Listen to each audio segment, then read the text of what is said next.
Does Yuka Great. Sakazaki get the pass since his Yes, because she's with what's her face. Yes, you pass for life. You're like Giannis's brother. You get a job for life. I knew I wanted to ask that. Job for life. You're married to the GOAT. You can do whatever you want. How did I know? I knew it. I knew you would say that. Oh man. Hey, people think you're cooking. So there you go. Hey, all right, we're not alone out here. Oh man. Well, Brody King going one-on-one with Josh Alexander. This is a four-way qualifying matchup for the AEW International Championship four-way matchup next week on Dynamite Fighter Fest. Things return from break, and both King and Alexander chucked security aside so they could start slugging it out with one another. Snap drop kick out of the corner from Alexander, who choked King with his own shirt. Callis called Alexander the greatest of all time from Canada, which commentary tried to fight back on, but they did not win. King hit a big back body drop and shoved his shirt into Alexander's face, basically trying to choke him with it. They start battling on the apron for a bit, where Alexander does his crossbody against King's back. They start fighting around the ringside area as we go to our first commercial break. King managed a release German suplex and tried a lariat with his bad arm that Alexander had worked over. He pulled the covering off the turnbuckle cord, and he used that to work over the arm of Brody King. He tried the lariat and it didn't have much effect, so he threw one with the left hand, and we got a double down. Both go up into the corner, and the turnbuckle pad is removed again. He slams his arm once again, exposing the steel. Alexander wanted a suplex on the apron, but King was able to lock on his sleeper hold, but Alexander was able to wrench at the arm and then delivered a German suplex on the edge of the ring frame. Alexander tried to mock King by trying a charge against the barricade, but King got his boot up and then hit his crossbody against the barricade. He wanted a corner cannonball, but Alexander moved out the way and got the ankle lock. Arm trap German suplex. That was nice, but unfortunately, that arm trap German suplex is where Alexander really fucked himself up as he came up busted open because King's whole body fell on his face on the German suplex attempt. He went up top. He went for a moonsault, but King was able to get his knees up.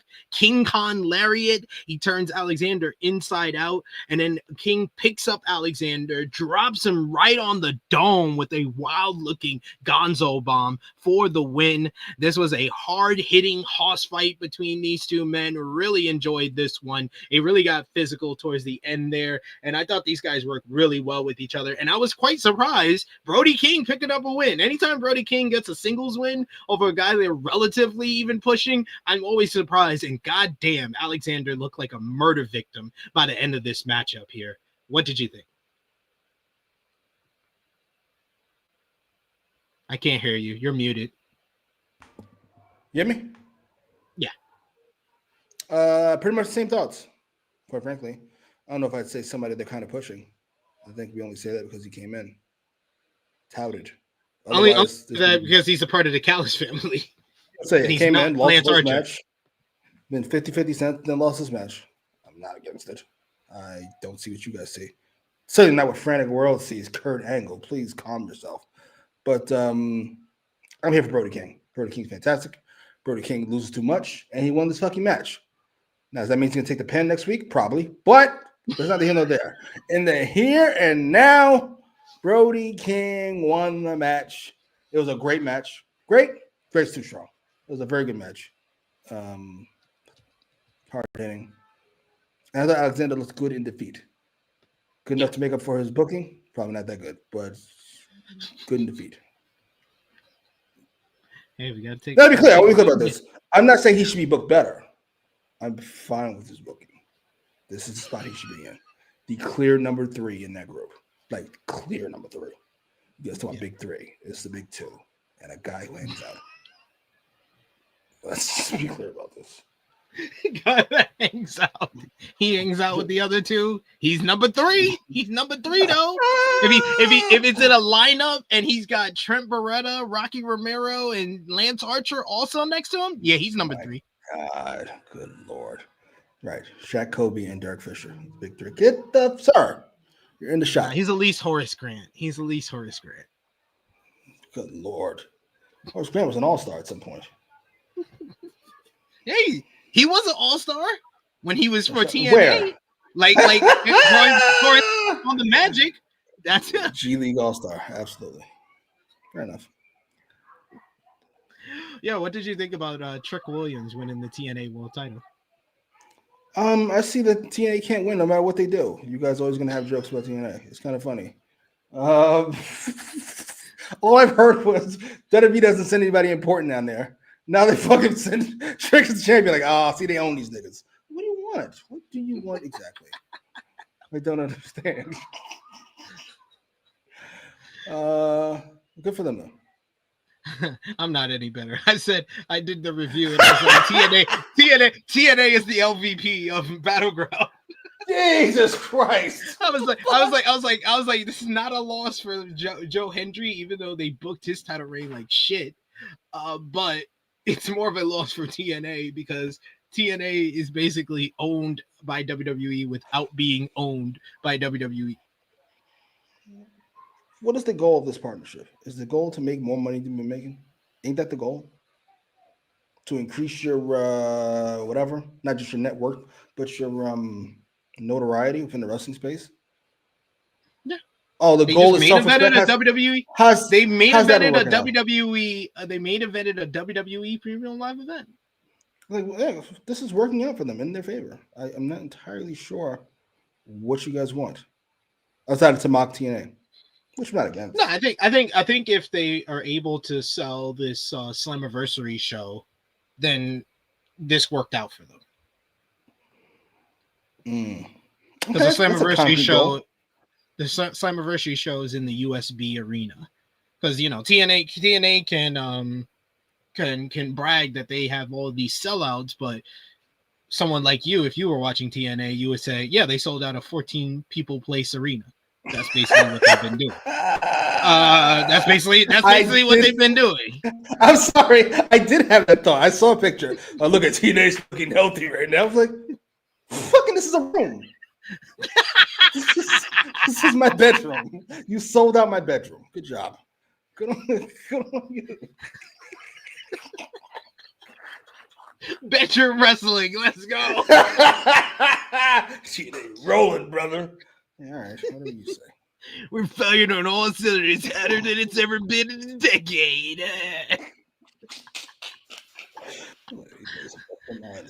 Imagine it's an A fan. Oh man. Clown said his title reign made no sense in TNA. His shoulder was so bad he needed surgery. On NXT, completely healthy. No, they just didn't care.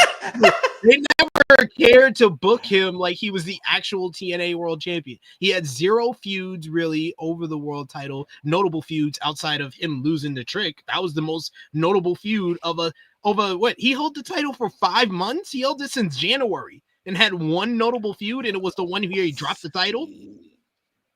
Yeah, she did it like he was a mascot.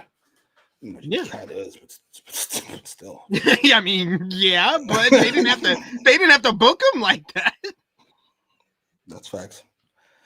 Yeah, it's but they have real fans though, and like they do desperate fans. They're like fucking. We're about to be the number 2 promotion in the world. I've read like a few times. Yeah. What Yeah. are you people talking about? What are you talking about? I literally been quoting you on In the Weeds on Fightful because you were the fact that it's you saying it. That's why I keep calling you, because you're the one that said you think that the gap between WWE and AEW might be smaller than the gap between AEW and yes. It's jarring. Whenever you think about how far away those guys are, just remember they're not as far away as them niggas. Look how far back them niggas are. And that's the other thing, like TNA, how can you even say that you're even close? Because like dude, you've been around for like 25 years. WWE never took you seriously until y'all had this program. They are actively trying to counter program AEW. They are showing that AEW is far and away way past you.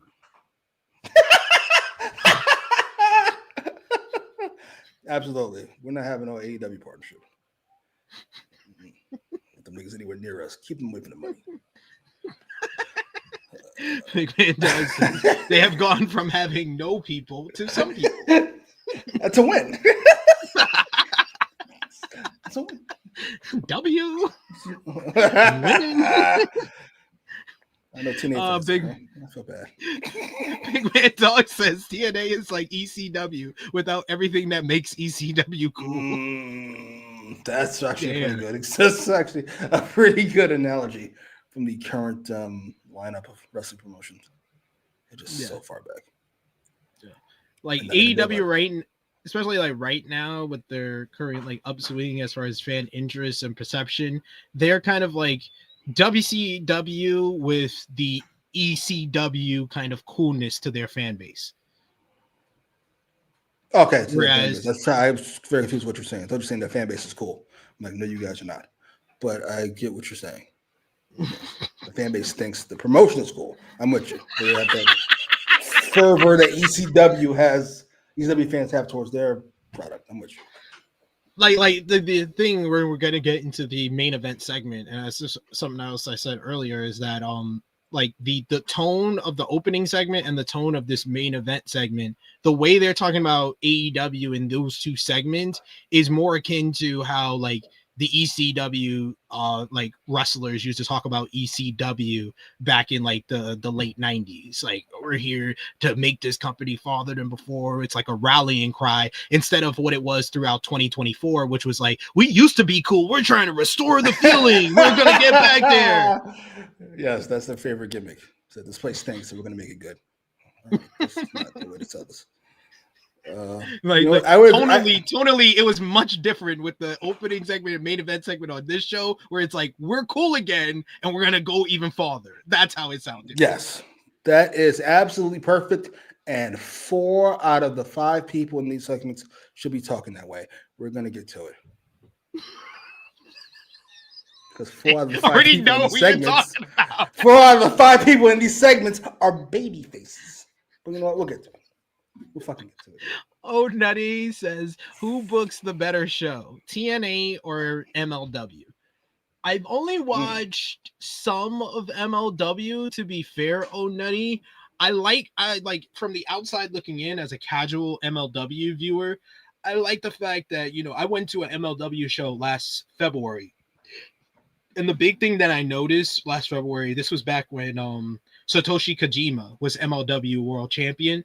He was the world champion, but the obvious top guy and most popular guy there was Matt Riddle. For better or worse, regardless of how you feel about Matt Riddle, he was the most popular guy there. And they basically did a long-term build to him winning the MLW World Championship. And now he's feuding with many of the other people that they brought in that feel like top guys within the structure of MLW. He just came off a feud with like Dijak. He's in a feud with like Bishop Dyer, aka Baron Corbin. Like, he's feuding with guys that should be positioned as top guys here. So I like it structurally wise. It's not anything that's making me want to watch it weekly. I do watch TNA weekly, and some of the problems there is that their men's division is weak, and what used to be the strength of their division with the Knockouts division, they've lost a lot of their talent there, where there's really only 2 women that are viable to hold the Knockouts World Championship right now, and that's Masha Slamovich, who currently holds it, and unfortunately the only person is Tessa Blanchard. So yeah, TNA was much better this time last year. I would say it's by far TNA. Right now in 2025, in May of 2025, from just the little bit I've watched of MLW, I think it's pretty even. Is MLW like excluding NXT and let's say New Japan? Are they the 4th promotion in North America? Yeah. Yeah. If you take New Japan out of the running, because they only do like once a month, basically shows in the US. They do have a fan base in the US, don't get me wrong, but they're the number one promotion in Japan. I think they'd rather be the number one promotion in Japan than number 4 in US, you know? So taking them out of play, yeah, MLW would be number 4. Okay. I'm just curious. Yeah, that's actually the answer, Clown. Yeah, if it's those two options, TNA and MLW, GCW is actually booked better. Yes, I love that. Because GCW can at least say they're number 1 at something. They're a number 1 indie promotion. Like TNA and MLW, they're fucking fighting for 3rd and 4th place in a race where they have no shot of even getting the number 2.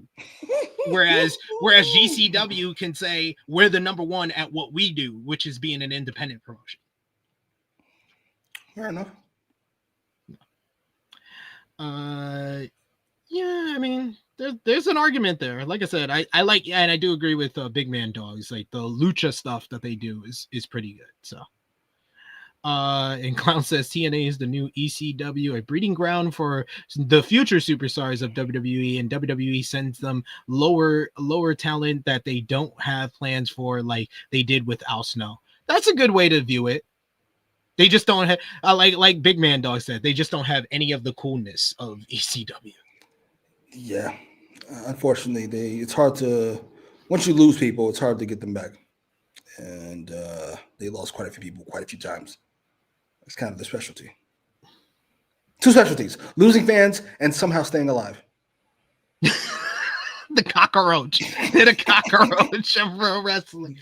We got another super chat donation here from Alexander Fitzgerald. Thank you so much, Alexander, for the support. They go on Twitter. I don't see how this is going to work. This is absolutely ridiculous, Sid. Alexander says, I can't, with the laughing emoji. He says, TNA is healthy. They sold out a 14-seater. It is insane. It's an insane thought. Look at this. 3,300 sellout. We're about to be the number 2 promotion. That's what the other niggas do. And it's not an event when they do it. It's kind of embarrassing. This is an event for you. This is insane. Whatever. Yeah. No offense. Yeah. No offense to TNA. I'm sorry. Look at the building, brother. I got these people. The house in Hollywood built, brother. Look at this. 1,400 people, brother. And then sometimes they try to lie. They say they did a sold out, and then when you check, it's like not a sold out. They just got everybody that they could hit. Why are you checking for? What? How there's 3,000 people here, but only 4 people paid? That don't make no sense. You just let everybody in. What you doing? Niggas trying to get outside from the cold. Does MLW have a weekly show? Because I'm not even sure about that. I think they do like monthly shows, and then they separate it after that. I don't know. Maybe they do monthly, like weekly videos, but I think they only do like monthly special events on YouTube. And yes, Dijak is over there. I actually interviewed him over on sportsillustrated.com. And yes, Greg Carter, in other words, yeah, everyone's above NWA. NWA is the worst of them. They're number 5, and they're trying to stay off of being number 6. What could they have done? We're really getting into the weeds here, so to speak. Yes. What could there was the point when they had Eddie Kingston and LA Knight and Ricky Starks, Thunder Rosa. What could they have done then, which is clearly the peak, to do something? A TV deal? What could have happened? I just feel like they missed either a TV deal or to stay on the path that they were on, which was basically embracing old school aesthetics with like new stars and introducing the stars and doing it very much like 80s Jim Crockett promotions, where you have the interviewer interviewing them at the podium and then that leads into the matchup. They were doing that well, and then they tried to go away from that and switch the aesthetics up of NWA Power, and it just quickly fell apart. And then the pandemic happened and it was over. Oh shit, that's a shame. Because I am concerned. Not for AEW. They'll be fine. You got a billionaire in charge who's a psychopath. You'll be fine. But I see some people saying WWE is losing ground. I don't see that. I see that as the opposite. see world domination coming, and I would rather not. I don't think that's good for people. Same. Quite frankly. Same. I agree. The point they do these counter programming, I don't know if it's working or not, but it just feels like they are just going closer to trying to monopolize the wrestling industry again. Yeah, that's the goal. I mean, that's not the goal. The goal is to make money and all of it, but how you do it is through I wouldn't even say it's that. Like the Great American Bash, they're doing it at Center Stage, which holds about like 500 people. Like they didn't even care. They was like, we'll just go to the smallest arena. We're not worried about selling out the joint. We're not worried about making a whole bunch of money. We're just worried about counter programming this AEW All In event. Yeah, but see, that's the thing I don't understand. It's like Tony Khan's gonna go out of business if you cost him 5,000 buys because you're showing at the same time. I don't understand what the goal is. Even if you cost him half his buys, they're not going anywhere. I don't understand the point. I agree. Nick Khan's a relatively smart guy. I don't get it. As is Triple H, I don't get it. Just pettiness, I suppose. It's weird. Yeah. And yeah, DPW is doing some good stuff. I have watched a few of their shows. They're like probably in that top 3 in the independent range as far as like independent promotions. They're doing really well. But yeah, I think we went too far in the weeds, but that's what AEWramble does. Let's talk about the main event segment from last night's Dynamite, which was Mercedes Mone meeting up with the champion, the AEW Women's World Champion, Timeless Toni Storm, for a first face-to-face meeting. Mone comes out first to the ring, and she says that she's the greatest winner of the AEW Owen Hart Cup, and legends like Owen Hart and her idol Eddie Guerrero, they don't even compare to the greatness of Mercedes Mone. It's why she is the CEO of AEW, as Mone immediately was cut off by the music of Timeless Toni Storm, who made her way to the ring after sending Luther to the back. Both women circle one another before Storm places the AEW Women's World Championship between the two women. Mone said that the fans are sick of the black and white, wanting a champion full of color. Storm says she's waited so long for Mone. 441 days ago, Mone arrived in AEW on a show named after her. Since then, she's won titles, made history, and remains undefeated.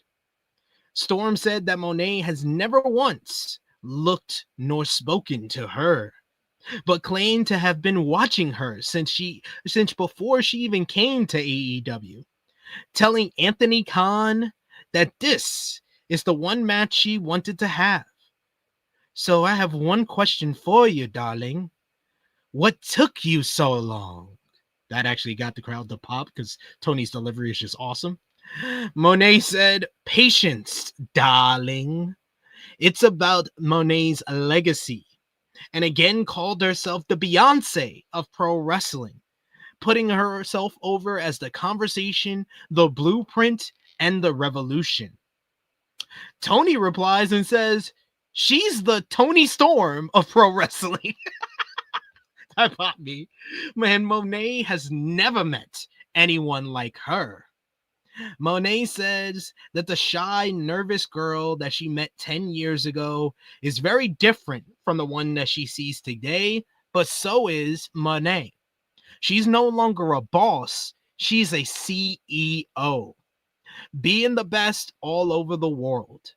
And at All In, she's bringing the AEW Women's World title home, and they'll have the greatest women's match of all time.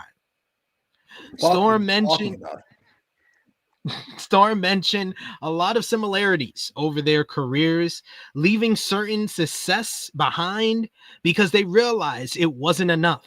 So they followed their hearts to AEW, becoming exactly who they were meant to be. One glaring difference is, while Mone wants all the titles, Storm needs only one. Pointing at the AEW Women's World Championship, she says that she's lived for this. She's cried for this. She's bled for this, and she's died for this. If Mone wants to ride the money train through the Toni tunnel, she hopes that she can get deep enough. Mone says not even Storm's hips are deep enough for the money train.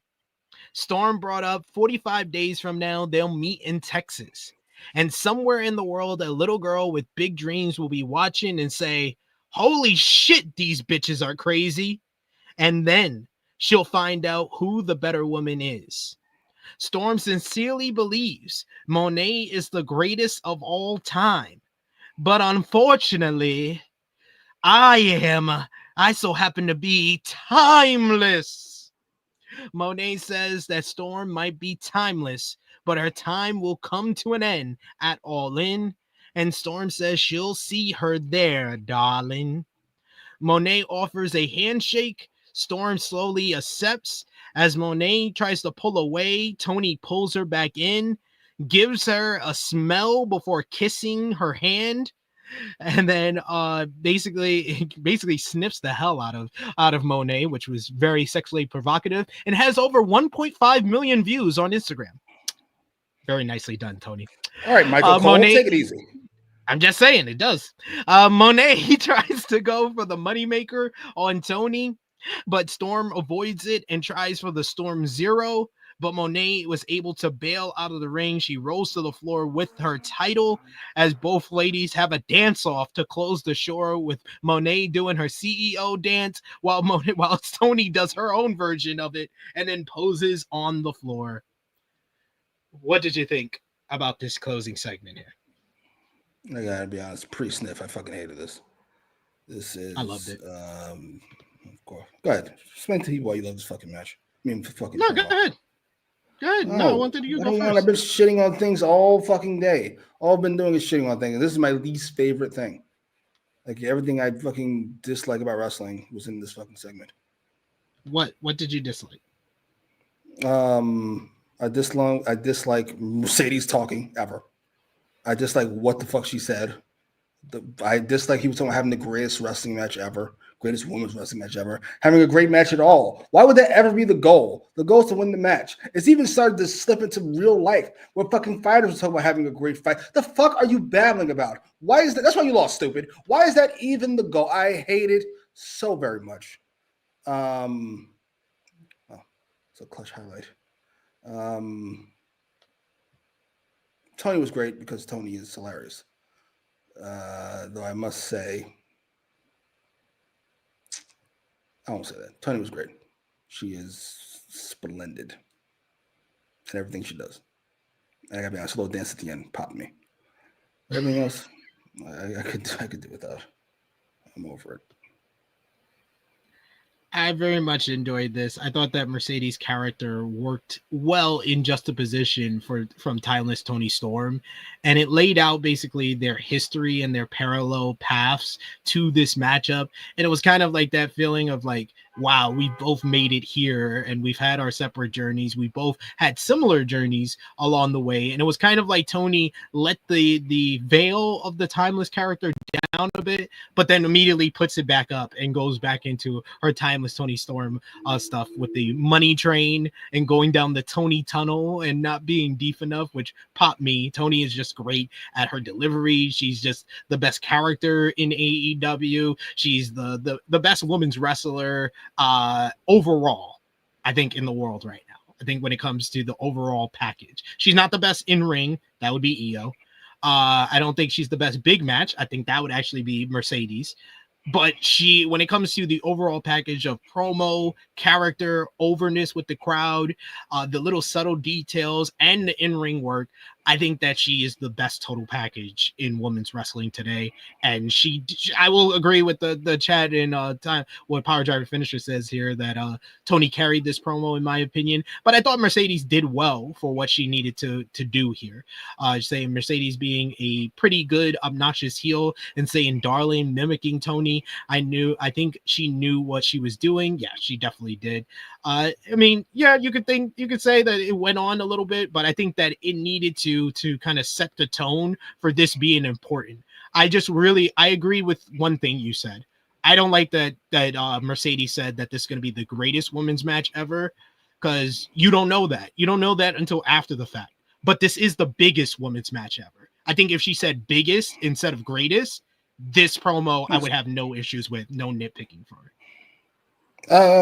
Same. It is the biggest women's match, at least in AEW history, with relative ease. I wouldn't be mad if this main evented, though it's not going to.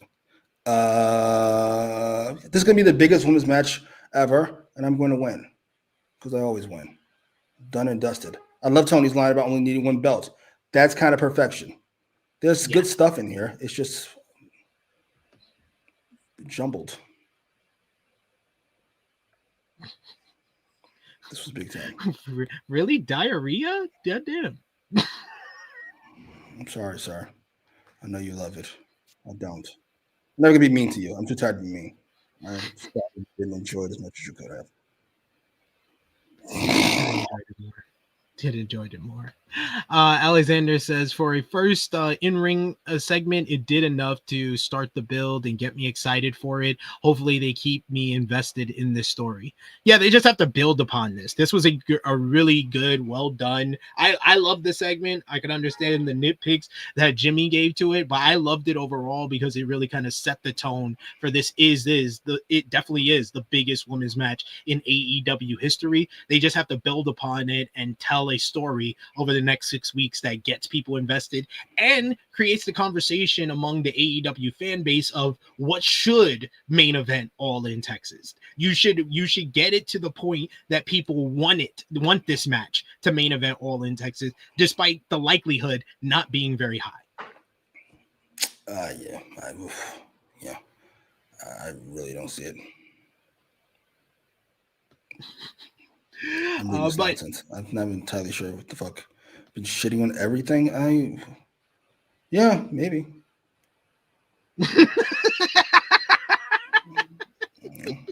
But my job is not to be split down the middle. My job is to give my opinion. If I shat on everything, it's because everything needs to be shat on. Sorry. Break the news to you. It didn't need to, but you felt it. It absolutely did. Sorry. That's how it works. A lot of people say that. Well, that's your opinion. Well, whose opinion would you like for me to give? Sorry. Mine is the only one readily available. Sorry to break the news to you. Yeah, I will say that, Old Nutty. He says if this match is the closing match at All In, that means we're getting a bulldog choke in the other big match. Yeah, if Hangman and John Moxley comes on earlier, like I know I could probably guess we will hear an audible "aww" from the crowd. It's like they know they see a meteor coming down from the ground. It's like "aww." No.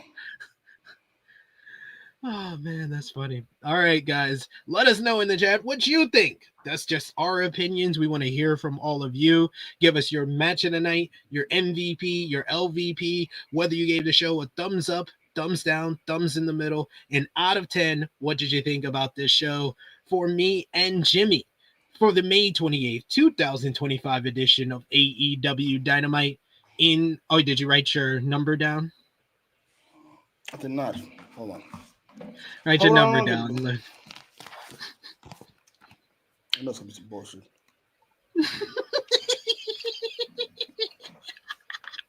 I love that. You don't need to cover it. I can't see what you're writing, sir. Jesus.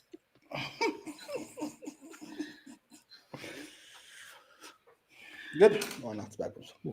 What do you think about the Money in the Bank main event, the tag match at Money in the Bank, Jimmy? I think I don't want to be rude. Whether it's 5 stars or no stars, it won't matter to me because I will not be fucking watching. So I don't care what it is. Why would I watch that? I'm sorry, that tag match is not interesting enough for me to watch. Sorry. See, I will give Jimmy credit for something. I don't agree with much of what he said about last night's show, but I do say he is one person that I will expect to always keep the same energy across the board. He is not pro this or pro that. He is miserable about everything. I'm just honest. Honestly miserable. Fair enough. All right. Put your thumbs in the middle. Do not lie, please, this week for last night's May 20th, 2025 edition of AEW Dynamite in 3, 2, 1. Thumbs up across the board from both of us. My rating for this show, I'll give it an 8. I knew that was the debate he was having. He knows I didn't give it no fucking 7.5, but he wanted to give it an 8. He didn't want to go down. Yeah, I didn't want to go down. I knew you give it a 7. I kind of knew that. I didn't want to just feed into my theory of that I'm always 0.5 ahead of you. I was just like, no, I'm gonna give my honest opinion. It was an 8. I give it an 8. I thought it was one of the. I thought. I think that one thing you will agree with, probably, if you really think about it, is probably the best post pay-per-view episode that they've done, where they did do a little bit of touching on the last pay-per-view, but they immediately went into the build for the next pay-per-view, which has been lacking over the last two post pay-per-view shows. The Revolution post one was the one that started with the Omega promo that set up the tournament to determine who was going to face him at Dynasty, and that had Speedball Mike Bailey's debut on it, but it just lacked like a number of stars. That was our one issue with that episode. And then the post Dynasty episode was the one with the awful Kenny Omega dogs poop on the carpet promo, and that was the one where Pac got injured, and it had the Ops versus the Death Riders in the main event. Good Lord. Yeah, this show wasn't that for me. Love that. How am I stinking it? Everybody's giving us a fucking 7. Everybody's on the same page except you. Bum. See, not me. You are always mean. There's people that gave it an 8. Not to him though. Power Driver gave it a 7. We got Ace who gave it 8. We got Jason who gave it an 8. We got Chuck Berries who gave it an 8. O'Nelly gave it a 7. We got Craig Carter II who gave it a 7 out of 10. Could have been an 8, but the frat house happened. Fair. That was where my 2 points. One of my 2 points got deducted on the frat house. 3 minutes. I know, but it just didn't need to be on the show. Fair enough. We could have given that to Tekla. We got an 8 for Alexander, who did a solid. He said it did a solid job at building towards All In. Annika gives it a 7. Davion gives it a 7. Big Man Dogs gives it a 7. And yeah, good stuff. Yeah, I thought the opening match was. the opening promo was great. Hangman, Swerve, and Ospreay. I thought the opening match was fine. In the main event, you want to call it that, was good. And you had your issues with the closing segment. Oh, but it was a main event quality closing segment because it had stars involved. It did. The 2 biggest stars in the division. There you go.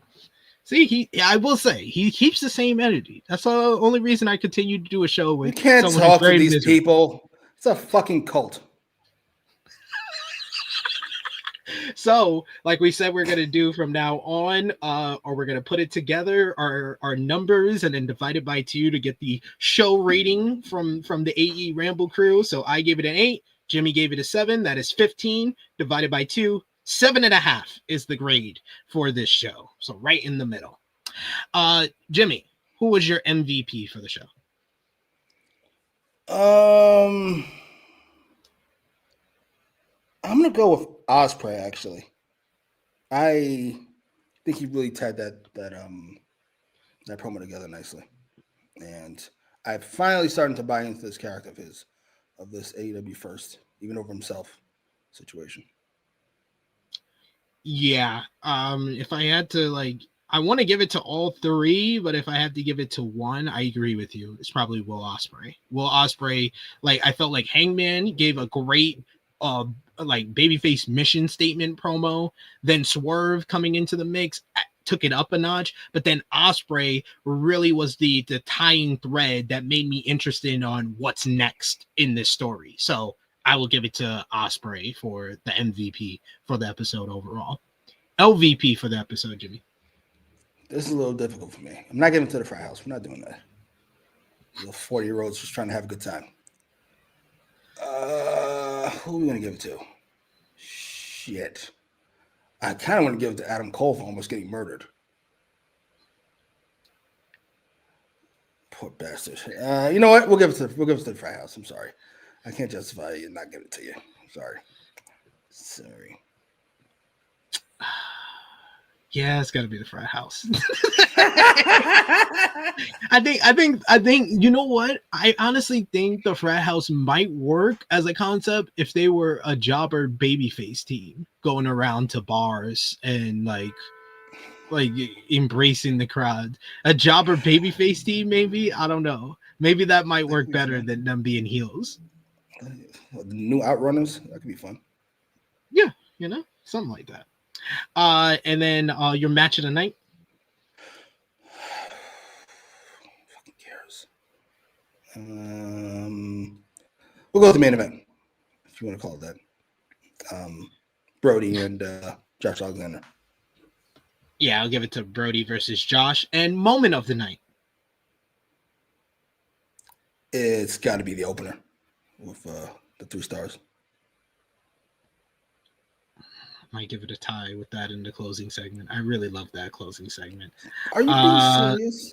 Yes, I do. Pretend it's not Toni Storm. Pretend it's somebody else. Okay, then it's Ospreay, Swerve, and Hangman.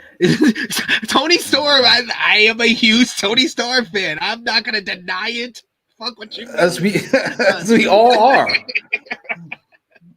All right, we've made it to the close of another edition of AEWramble. Want to thank all of you in the chat for sharing your thoughts on last night's show. If you're watching this on demand, remember to drop the thumbs up, share this video, hit the subscribe button if you haven't already. Thank you to Jimmy, as always, joining me for this ride on AEWramble, our 200th episode. So I appreciate you, as always, joining me on Thursdays here. Jimmy, let everybody know where they can follow you on social media and when they will see you again. And I'm good. I don't want to talk to these people.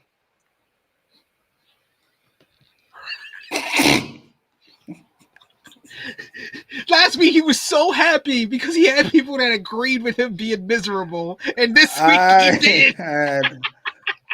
These people have ruined my mood. I'm so happy.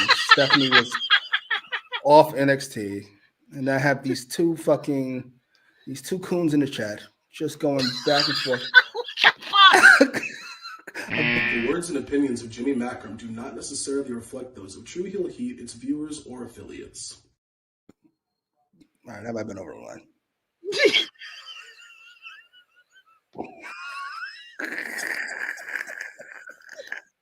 Yeah, sorry. Weird. He's like, I said you were cooking. Not all you. I said 2. 2 out of 50. How many people were fucking watching? That's not bad. That's a great percentage, ain't it? That's 4%. 4%. Sure. Is true. Agreed. That is true. We had like 100, as many of 150 people watching the show today live. Holy shit! And 2 bombs out of 150. What is that? That's 1 out of 75. That's fucking fantastic. Yeah, that's a great percentage. That's 1.3 out of 100. 1.2%. You get to that life, that's a win. And it was I think one of them was new. They don't understand that the concept of the show is that I'm gonna tend to be more positive on this show than you are.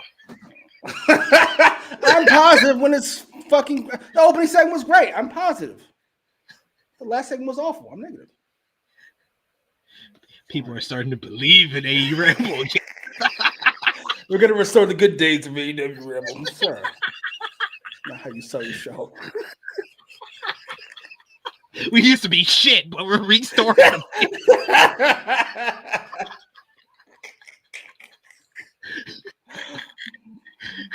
Oh my god. Oh, that was awesome. Thank you, Jimmy. As always, you can follow me on the Twitter machine at TrueHillSP3. Follow the gang, Facebook, Twitter, Instagram, TikTok at TrueHillHeat. Patreon.com/TrueHillHeat. $3 a month. Get you exclusive content. The best way to support us when we're not live here I'll be live tomorrow, 1:05 p.m. Eastern Time, with Miss Chrissy Love to review last week's Dark Side of the Ring Season 6, Episode 9 on Daphne. That will be a very emotional one to talk about, a very emotional episode. So we'll be here to talk all about it with you. We'll also be on True Hill Heat Sports and Entertainment immediately following that to do some review of Yellow Jackets on Paramount. So we'll be talking about Season 3 of that show and the show overall, since our first time talking about that one. And I will be, of course, here live on Saturday, I believe 10:05 or 11:05, whichever way, you'll know when we post it up. Saturday morning, of course, the True Hill Heat flagship podcast, myself, Miss Chrissy Love, and the True Jaw Josh, talking everything from last weekend into this week, Double or Nothing, Battleground, Saturday night's main event, and the entire week in pro wrestling, including a preview and predictions for the Best of Super Juniors tournament from New Japan. But for Jimmy, it is me, your True Hill Phenom SP3. This has been AEWramble episode 200, a timeless meeting. We are signing off until next time. That's a great face she's making. Exactly.